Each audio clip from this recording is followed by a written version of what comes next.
gaining traction, especially with Gen Z. This lie that says modern Israelites are not the biblical Israelites. They're two different people. They're not connected in any way. And I want to talk about that because it's dangerous. It's really, really dangerous to separate them. And it gives way for all sorts of anti-Semitic rhetoric and ideas and replacement theology and all sorts of bad players. And so I want to talk about that. So where did it all come from? That's a good place to start.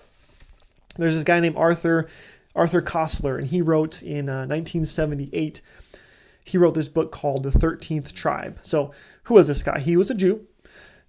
He was an atheist, and he, nonetheless, he was experiencing anti-Semitism. He was being hated for being a Jew, for being in relationship with a God that he didn't believe in. But anyways, he was experiencing anti-Semitism and wanted to do something about that. And so he had the notion, hey, if I do a ton of research and I prove that the Jews of his day, if I prove that they are not the biblical Israelites, anti-Semitism will go away because there'll be no grounds for hating us because we're not the people of the Bible that they hate. That was his notion. And so he did tons of research, put together this stout book, and again, he thought it would combat anti-Semitism, and as you can probably guess, it backfired. It was like cannon fodder. It was like tinder and a spark for anti-Semites who grabbed his material and said, "This is the research that's been done.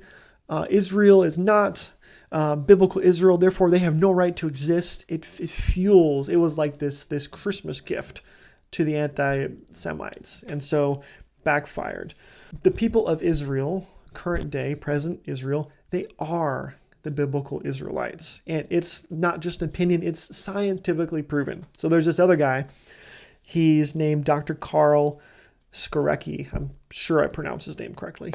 And by the way, I'll put links to this in description. There's some resources and even like a video interview that I think you'll find interesting if this is something you want to check out and look more into. So this guy, he did this DNA test. So he was a scientist.